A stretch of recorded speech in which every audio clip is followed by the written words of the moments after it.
नमस्कार शेतकरी बांधवांनो.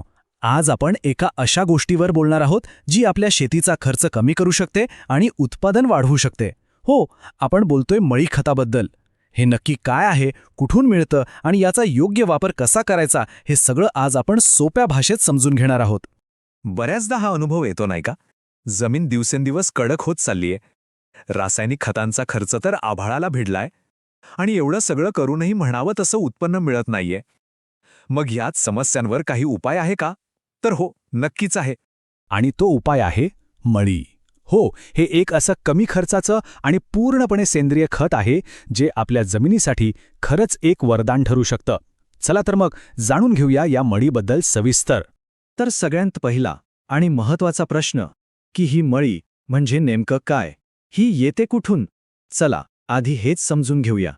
अगदी सोपा आहे. आपण जो ऊस साखर कारखान्याला देतो तिथं त्याचा रस काढला जातो. हा रस गाळल्यानंतर जो काळपट, ओलसर आणि चिकट गाळ शिल्लक राहतो त्यालाच मळी किंवा प्रेसमड असं म्हणतात. यात कुठलंही रसायन नसतं. हे 100% नैसर्गिक आणि सेंद्रिय असतं. बघा, ही प्रक्रिया किती सोपी आहे. कारखान्यात ऊस गाळल्यानंतर जो गाळ तयार होतो तो तसाच्या तसा दिला जात नाही.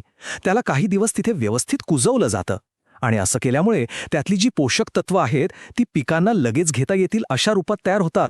तुम्हाला सांगतो, ही मळी म्हणजे पोषक तत्वांचा एक खजिनाच आहे. यात जमिनीला भुसभुशीत करणारा सेंद्रिय कर्ब आहे.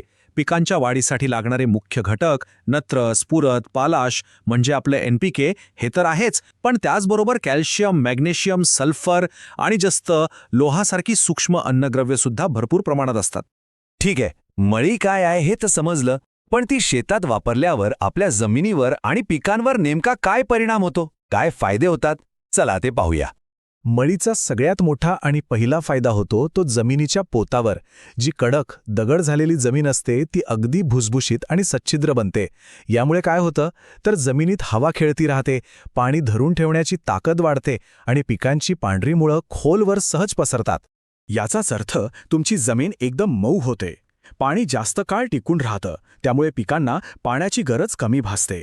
रासायनिक खतांवर होणारा खर्च कमी होतो आणि सगळ्यात महत्त्वाचं म्हणजे पिकांची वाढ जोमदार होते. पिकं हिरवीगार दिसतात आणि उत्पादनात हमखास वाढ होते. आता फायदे तर खूप आहेत, पण ते मिळवण्यासाठी मळीखत वापरायची योग्य पद्धत कोणती, ती कधी टाकावी आणि किती प्रमाणात टाकावी हे समजून घेणं खूप गरजेचं आहे. नाहीतर फायदा होण्याऐवजी तोटा होऊ शकतो. लक्षात ठेवा, मळी वापरण्याची सगळ्यात चांगली वेळ म्हणजे उन्हाळा. शेताची नांगरणी करण्याच्या आधी शेतात मळी पसरवून द्यायची आणि नांगरणी करताना ती मातीत चांगली मिसळून घ्यायची. असं केल्याने पावसाळ्यात पिकांना ती लगेच उपलब्ध होते आणि तिचे सर्वोत्तम परिणाम मिळतात. ही गोष्ट खूप महत्त्वाची आहे. मळी कधीही फक्त जमिनीवर पसरून सोडून देऊ नका. तिला नांगरून किंवा रोटावेटरने मातीमध्ये चांगली एकजीव करणं गरजेचं आहे. तरच तिचा पूर्ण फायदा आपल्या पिकांना मिळतो. आता प्रश्न येतो की वापरायची किती? तर बघा, साधारणपणे ऊसासाठी एकरी 2 ते 3 टन, भाजीपाल्यांसाठी 1 ते 1.5 टन आणि फळबागांसाठी 1 ते 2 टन मळी पुरेशी होते. आणि हो, एक गोष्ट लक्षात घ्या, जर तुमची जमीन खूपच नापीक किंवा कडक झाली असेल तर पहिल्या वर्षी प्रमाण थोडंसं वाढवलं तरी काही हरकत नाही. चला आता सगळ्यात महत्त्वाच्या भागाकडे येऊया. मळी वापरताना काही गोष्टींची काळजी घेणं अत्यंत गरजेचं आहे. नाहीतर फायद्याऐवजी नुकसान होण्याची शक्यता असते. तर काय काळजी घ्यायची ते बघूया. हा नियम अगदी पाठ करून ठेवा. कारखान्यातून आणलेली ताजी मळी खूप गरम असते. ती जर थेट पिकांना दिली तर तिच्या उष्णतेमुळे पिकांची मुळं जळू शकतात आणि आपलं मोठं नुकसान होऊ शकतं. म्हणूनच नेहमी अशीच मळी वापरा जी किमान 30 ते 45 दिवस चांगली कुजलेली आहे. कुजलेल्या मळीतील उष्णता कमी झालेली असते आणि त्यातली पोषक तत्व पिकांना लगेच मिळतात. आणखी 2 गोष्टी. मळी कधीही झाडाच्या बुंध्याला, खोडाला चिकटवून टाकू नका. थोडं अंतर ठेवा, कारण तिच्या उष्णतेने झाडाला इजा होऊ शकते.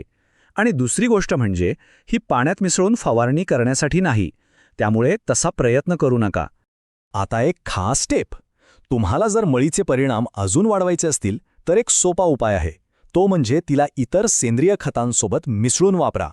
विचार करा, जर तुम्ही मळीमध्ये चांगलं कुजलेलं शेणखत, गांडूळ खत किंवा जीवामृत मिसळून वापरलं तर अरे वाह, जमिनीला एक परिपूर्ण आहार मिळतो. जमिनीची सुपीकता खूप वेगाने वाढते आणि परिणाम तर जबरदस्त मिळतात. तर ह्या सगळ्या माहितीवरून आता शेवटचा प्रश्न, मळी खत आपल्या शेतीसाठी खरंच एक वरदान आहे का? जे अनुभवी शेतकरी आहेत ते तर मळीला जमिनीसाठी एक वरदानच मानतात, कारण यामुळे कमी खर्चात जमिनीचा पोत सुधारतो आणि रासायनिक खतांवरचं अवलंबित्व कमी होतं. थोडक्यात सांगायचं तर मळी हे एक कमी खर्चाचं सेंद्रिय खत आहे. ते आपल्या जमिनीचं आरोग्य सुधारतं, रासायनिक खतांचा खर्च वाचवतं आणि आपली शेती जास्त फायदेशीर आणि शाश्वत बनवण्यासाठी एक महत्त्वाचं साधन आहे. मला आशा आहे की ही माहिती तुम्हाला नक्कीच उपयोगी पडेल. जर ती तुम्हाला आवडली असेल तर नक्की लाईक करा.